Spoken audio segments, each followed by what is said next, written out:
Olá, amigos da TV Serra Norte, está começando mais um SN Esporte.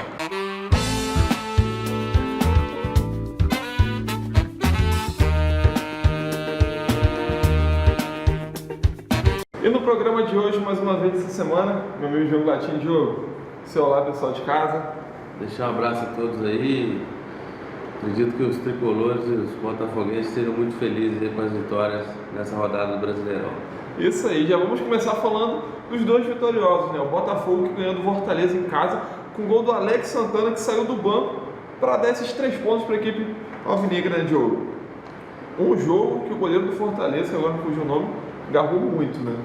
Um jogo que o Botafogo teve muito bem. O Botafogo que voltou a ter uma grande apresentação, jogando em casa, teve grande chance. O goleiro do Fortaleza trabalhou muito nessa partida e, inclusive, no lance do gol já tinha feito uma defesa milagrosa aí na cabeçada do Eric, e no rebote o Alex marcou o gol da vitória do Botafogo, o gol que deu aí 3 pontos do Botafogo na classificação e que começou a, tenho certeza, que recolocar o Botafogo no caminho certo nesse Campeonato Brasileiro. O Botafogo precisava de mais esses 3 pontos. O Botafogo que venceu os 2 últimos jogos, está aí embalado no campeonato e vai ter essa sequência. No final de semana tem clássico, né? Acredito que o Botafogo faça o clássico Fluminense, né? Sábado agora. Então é jogo também difícil para o Botafogo, mas não é nada impossível. E hoje já bem adiantou, Fluminense e Botafogo, o primeiro clássico carioca nesse Campeonato Brasileiro 2019. Um jogo que pega o Fluminense vindo embalado de uma vitória simplesmente épica, e o Botafogo jogando muito bem, vindo de 2 vitórias com 6 pontos nesse campeonato. Jogo clássico, você sempre fala isso, não tem preferência ali, mas 2 times que vêm muito embalados. Vai ser um grande jogo, principalmente para os torcedores carioca, né, que tenho certeza que vai aumentar até o público desse jogo, depois dessa vitória do Botafogo, dessa sequência de vitória, e a vitória do Fluminense de virada contra o Grêmio lá na arena do Grêmio, por 5-4. Então eu acredito que os torcedores estarão muito mais confiantes para esse jogo e tenho certeza que o Maracanã vai ter um grande público no próximo sábado. Pois é, o Botafogo em todo o Campeonato Carioca passou uma situação muito complicada, não chegou nem às semifinais gerais do campeonato, mas o Eduardo Barroca veio e está mostrando o motivo de por que está na frente do Botafogo, né? O treinador ele deu essa mexida assim, já dá para ver essa mudança no Botafogo por conta do Eduardo Barroca.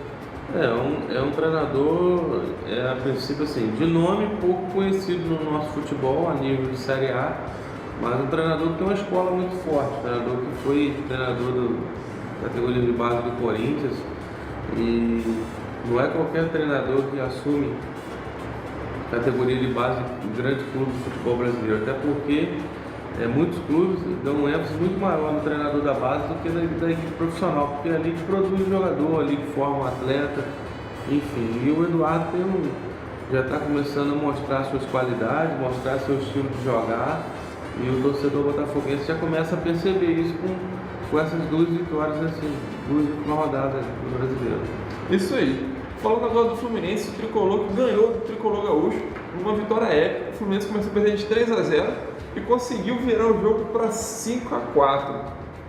Um jogo muito atípico, até mesmo por conta do placar muito elástico, mas uma vitória que a gente não pode tirar os méritos da equipe do Tricolor, né, Diogo? O Tricolor carioca, no caso. É verdade, o Fluminense ganhou um jogo importantíssimo, mas acredito que muitos tricolores não acreditavam. Depois do Grêmio abrir 3-0, muitos alguns já até desligaram a televisão.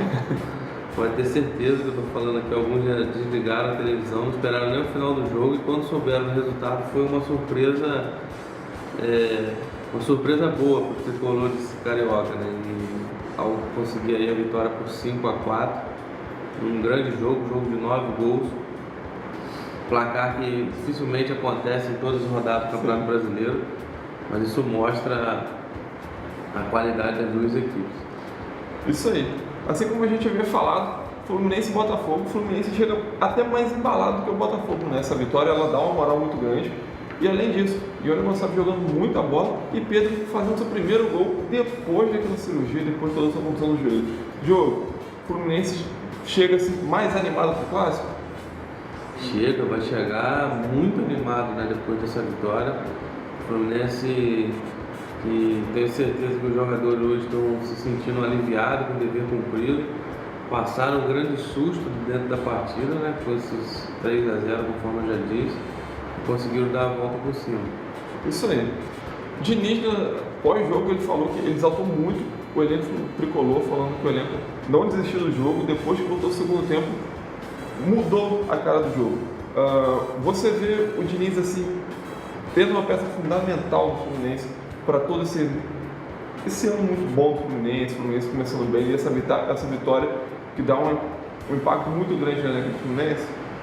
Bom, o Fernando Diniz, ele sempre vem falando muito bem dele aqui. Ele tem o estilo de jogar dele, as equipes passam a se adaptar. E para mim já não é mais surpresa, porque eu já esperava que ele fizesse o Fluminense jogar diferente, como ele já está fazendo. Então, eu sempre falo muito bem do Fernando Diniz aqui, porque a gente conhece o trabalho dele nas equipes por onde passou e sabe do potencial dele como treinador. E o Fluminense está começando a colher frutos. O Campeonato Brasileiro é um campeonato de forma de disputa intensa, uma vasta quantidade de jogos. O campeão só será conhecido no final do ano, então existem problemas dos dois lados em todas as rodadas, às vezes um jogador machucado, suspenso, e é nesses detalhes aí que o Fernando Diniz vai costurando para poder pontuar, fazer com que o Fluminense possa pontuar nos jogos. Então, ele sabe trabalhar muito bem. Isso aí. Voltamos daqui a pouco no segundo bloco falando sobre o Flamengo e o Vasco, que ficaram 1-1 com seus respectivos times. Voltamos já.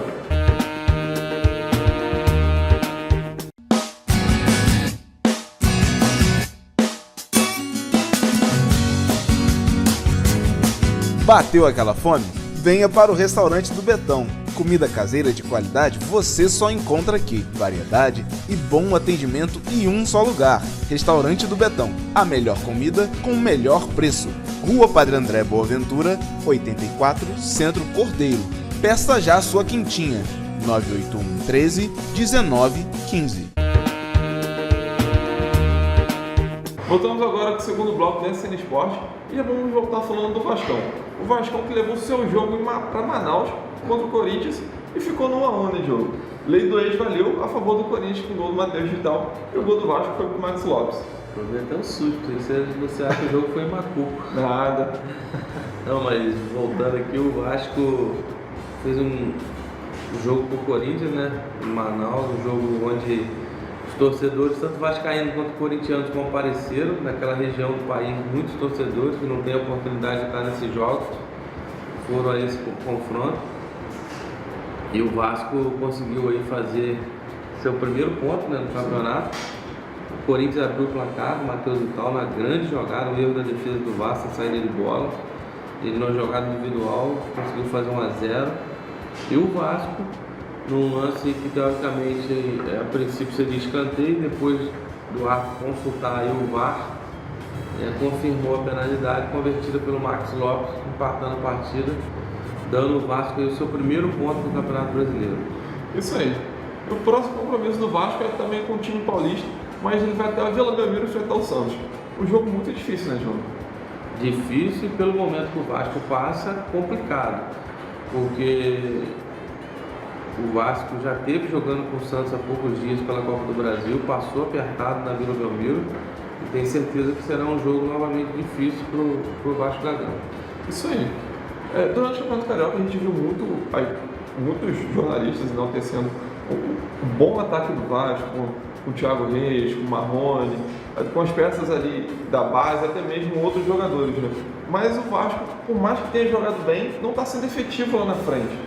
O que na sua opinião pode estar acrescentando para o Vasco, assim, ter parado de fazer tantos gols, ter evoluído lá no ataque?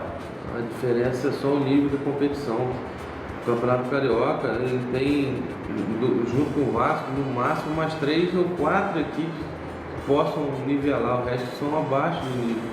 O Campeonato Brasileiro não, você pode ver que os times que têm um nível elevado estão na ponta da tabela, estão no meio da tabela. Agora os times que estão com elenco, com jogadores que não produzem, igual por exemplo, eu vou dar um exemplo aqui, Você trazer um jogador que vem do Palmeiras para jogar no Vasco, ele vem com um nível. Agora, o jogador que vai ser contratado do Bangu para jogar no Vasco, Campeonato Brasileiro, é jogador de outro nível. Então, o Vasco deu muito ênfase a contratações mais baratas nesse Campeonato Brasileiro. Então, às vezes, está colhendo esse resultado agora. A gente vai colher o que está plantando. Então, o Vasco plantou optar por jogadores mais baratos, por questões financeiras, e está passando dificuldade agora. Então, você pode ver que os clubes de maior expressão do país que contrataram jogadores e que estão aí focados no campeonato, às vezes não estão disputando Libertadores, não estão disputando Copa do Brasil, que atrapalham paralelamente o campeonato, eles estão seguindo bem o campeonato. Isso aí. Falando agora do Flamengo, o Flamengo também ficou em 1-1, mas contra o São Paulo. O jogo foi praticamente ali os garotos de Cotia contra os garotos do Ninho, né, Diogo? Teve 6 jogadores da base do Flamengo e 5 jogadores da base do São Paulo. Um jogo ali, 2 times que preferiam jogar os jogos de meio de semana do time titular e esse jogo agora do time da base. Né? O Flamengo está pensando em quarta-feira na Libertadores contra o Peñarol. Então o Abel optou por um time mais reserva, entre aspas, né? Com alguns jogadores que automaticamente são titulares ou que já foram titulares do Flamengo, como o Rodinei, o Diego, o próprio César goleiro, o Trauco, enfim. Mas alguns outros jogadores da base, como o Hugo Moura, o zagueiro Tuller, que jogou, o próprio Lincoln, que é um garoto que é revelado da base do Flamengo. Mas o Flamengo enfrentou um São Paulo de qualidade também, apesar de alguns meninos da base, um São Paulo de qualidade jogando no Morumbi. O Flamengo fez 1-0 com o Berril, que voltou a marcar depois de muito tempo. E o São Paulo, depois de muita pressão, conseguiu um empate aí com o Tietê, num gol em que o César deu rebote numa jogada muito rápida. Mas acredito que para as duas equipes foi um ótimo resultado. A gente viu que o São Paulo começou bem o jogo, depois terminou muito em cima do Flamengo, mas o Flamengo também teve uma parte do jogo em momentos bons, perdeu o gol, teve grande chance de fazer até mais gol, como o São Paulo também teve. Mas 1-1 foi o resultado ideal desse jogo, pelo que as equipes apresentaram. Melhor ainda até mais para o Flamengo, que jogando fora de casa conseguiu um pontinho, né? Próximo compromisso do Flamengo pela Libertadores, na última partida da fase de grupos da Libertadores contra o Peñarol lá no Uruguai. Um jogo muito difícil, o Flamengo disputa essa vaga com o Peñarol, quem ganhar está classificado, mas o Flamengo vai ter que viajar, vai enfrentar um time muito qualificado. Né? Um grande jogo, o Flamengo tem que estar focado nessa partida. Eu acho que jogar lá é difícil, mas o Flamengo tem jogadores que conhecem muito o futebol sul-americano, como o Cuejá, o Rascaeta, o próprio Pires da Mota, enfim, jogadores que conhecem o Trau, conhecem essa região do futebol, jogadores que já jogaram Libertadores por outros clubes, tem essa experiência de ter já jogado contra o Peñarol lá, e também de jogadores brasileiros que estão no time do Flamengo, como o próprio Diego, o Gabigol, que já tiveram a oportunidade de jogar também Libertadores aí pelo Santos, clubes onde passou, o próprio Bruno Henrique, e sabe do que vai se encontrar lá. Catimba, jogo muito tenso, jogo violento, torcida pressionando, enfim. Mas o Flamengo tem que ir para cima, buscar o resultado e tentar sair de lá, pelo menos com um empate que garante aí a classificação na fase seguinte da Libertadores. Uma situação muito complicada que a gente vê novamente se repetindo na vida do Flamengo. Depois de alguns anos atrás, o Flamengo sempre caía nessa fase de grupos. Então o fantasma está no ar, a gente só vai saber quarta-feira se vai continuar ou não. Né? O futebol é muito complicado, o Flamengo hoje é o líder do grupo, pode com uma derrota ficar fora da próxima fase. Então a gente é muito difícil de prever o que pode acontecer, porque cada jogo é um jogo, cada jogo tem sua história e são essas emoções que fazem aí do futebol a maior paixão do torcedor. Então hoje o Abel é cobrado, mas é o líder do grupo da Libertadores, então são coisas que só acontecem no futebol. Enfim, o Flamengo, pelo brasileiro, o Flamengo enfrenta o Chapecoense. O Flamengo joga em casa domingo, 11 horas da manhã. Esse jogo aí no horário de manhã, muita gente acordando ainda. Né? Dia das Mães, jogo para fazer uma média com a mamãe. Isso aí. E um jogo também até para levar a mamãe se for flamenguista, no Maracanã, né, Diogo? Um bom jogo para levar a família. Verdade. 11 horas, um jogo em que o Flamengo, nesse horário opcional aí que a CBF começou a utilizar já há 2 anos, e é realmente um horário muito legal, principalmente para os familiares estarem no jogo, o jogo que termina mais cedo, enfim. É uma grande oportunidade aí de pessoal que gosta de ir ao Maracanã assistir o Flamengo no próximo domingo aí, às 11 da manhã, Flamengo e Chapecoense, um jogo Chapecoense que tem o artilheiro do campeonato, estava falando aqui antes, né, o Everaldo, 3 gols, está na liderança aí da artilharia, junto com outro jogador do Ceará, mas tenho certeza que o Flamengo volta classificado para a Libertadores e faz um grande jogo contra o Chapecoense. Justamente, falando desse jogo da Libertadores, tem um impacto muito grande até mesmo para a continuação do Brasileiro do Flamengo. A gente vê todo o noticiário que o Abel está pendurado, né? O torcedor do Flamengo está na cola dele ali, mas na sua opinião, Diogo, esse jogo da Libertadores pode ser o divisor de águas? Pela cabeça do torcedor, sim, mas é o que eu falei, o Flamengo hoje é o líder do grupo, que deveria estar com medo do Flamengo é o Peñarol. O Flamengo está com medo do Peñarol. Eu acho que quem tem que estar preocupado é o Peñarol de ter que ganhar o jogo do Flamengo, ter que ganhar do líder do campeonato. Tá jogando em casa também, né? De estar jogando em casa diante da sua torcida.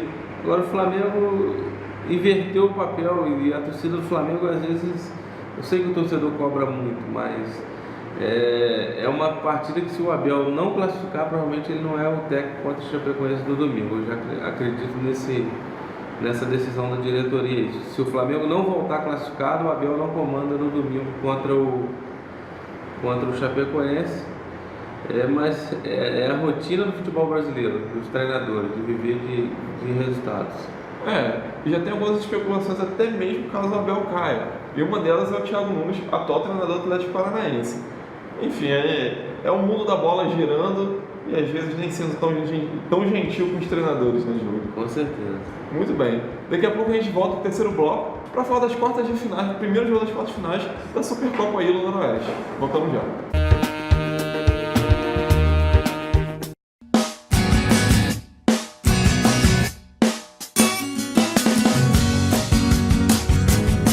Bateu aquela fome? Venha para o restaurante do Betão. Comida caseira de qualidade você só encontra aqui. Variedade e bom atendimento em um só lugar. Restaurante do Betão. A melhor comida com o melhor preço.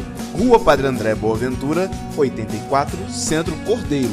Peça já a sua quentinha. 981 13 19 15. Voltamos agora para o terceiro e último bloco do SN Esporte e já vamos falar da Supercopa Ilha Noroeste. Os primeiros jogos das quartas de finais. Diogo, primeiro a gente vai começar falando do jogo entre o Cardoso Moreira e o Floresta. O Floresta, que até então era o time a ser batido, não foi batido ainda, não tem nenhuma derrota nesse campeonato. Tem derrota, isso, obrigado por corrigir. A última rodada perdeu para o Carmense, 2-1. Isso mesmo. Mas o Cardoso não conseguiu ganhar e digamos que o Floresta levou vantagem, né, com esse empate em 1-1. Levou porque jogou fora de casa. O Cardoso abriu o placar 1-0 e o Floresta conseguiu empatar no finalzinho. Então, acredito que esse segundo jogo em Cambuci no próximo domingo seja um jogo mais difícil para o Cardoso, mas são duas grandes equipes e que tenho certeza que farão aí mais um grande jogo aí da Supercopa Ilha Noroeste. Pois é. E o classificado dessa chave pegará o classificado da chave entre Altense e o Pio. O jogo foi no alto, ficou em 1-1. É um jogo que, teoricamente, uma rivalidade, né? As duas equipes muito próximas, né? O Alto, São Sebastião do Alto e o Pito, da cidade de Aperibé, onde teve o duelo aí do Léo Rocha, né? Que joga pelo Pito, um jogador que é de Valão do Barro, mas eu acredito que a gente viu o Alto abrindo o placar, né? 1-0 e o Pito empatando ainda no primeiro tempo com o Léo Rocha de pênalti, dando números finais ao jogo aí, deixando também para decidir no jogo em Aperibé, no segundo jogo, mais um grande confronto aí dessas quartas de finais. Pois é. E do outro lado da chave, o Macuco foi até São José dos Calçados, no Espírito Santo, enfrentar o time do União Calçadense. O time do Macuco conseguiu um placar de 2-2 e vai trazer uma vantagem boa, né? O time de União vai ter que percorrer toda essa distância para jogar aqui em Macuco. Na verdade, muitos quilômetros de estrada, né? O Macuco que saiu cedo de Macuco para jogar as 3 lá em São José do Calçado, uma cidade muito receptiva, o pessoal tratou a equipe do Macuco muito bem, tive a oportunidade de estar no jogo. O Macuco abriu o placar com o Gessé, artilheiro do time aí, com 8 gols. É do campeonato, né? O Gessé fez o primeiro gol aos 25 do primeiro tempo. O Macuco teve a maior parte do jogo, se defendeu, né? A equipe da União Calçadense pressionando e o Macuco saindo no contra-ataque. Mas que aos 26 minutos do segundo tempo o Calçadense consegue o empate e vira aos 39. Mas aos 48 o Macuco consegue o empate aí com um golaço do Sementinho, um garoto que foi resgatado agora na segunda fase. Um chute de fora da área, surpreendendo aí o goleiro, o Aleph, que era um dos grandes destaques da equipe do Calçadense, goleiro que é o goleiro do Afogados, de Pernambuco, que é da cidade de São José do Calçado. Ele está de férias e pôde estar aí participando desse jogo.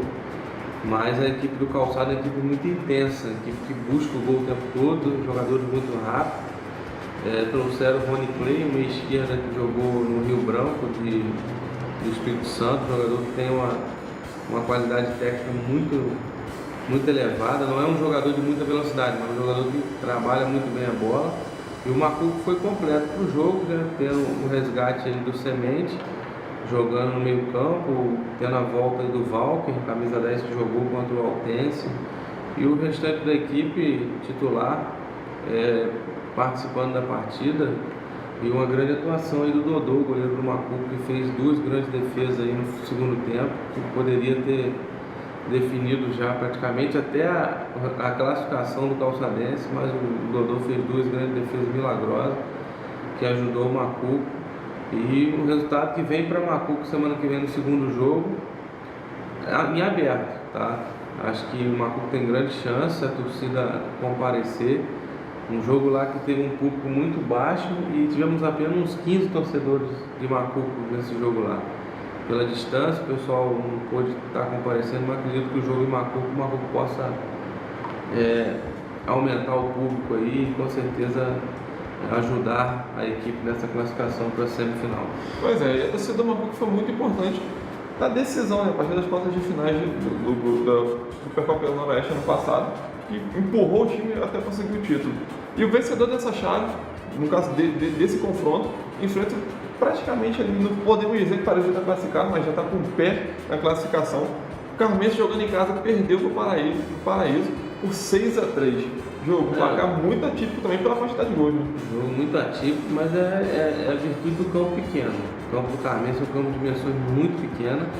Toda hora a bola está próxima do gol e o que aconteceu, eu até falei com o treinador do Carmense à noite, ele falou: Diogo, com 15 minutos estava 4-0 Paraíso, a gente tomou 4 gols de bola aérea no início do jogo e depois nós conseguimos fazer 3 gols, mas no final 6-3, resultado difícil de se tirar no segundo jogo lá em São João do Paraíso, mas não é possível. Mas na minha opinião, o Paraíso já é um primeiro semifinalista da Supercopa.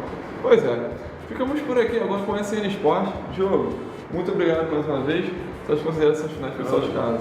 Eu que agradeço mais uma vez por estar aqui participando, falando, trazendo informações aí do nosso futebol regional e dos clubes também carioca que jogam o Campeonato Brasileiro, a Copa do Brasil e a Libertadores. Muito bem, muito obrigado pela sua audiência e até mais.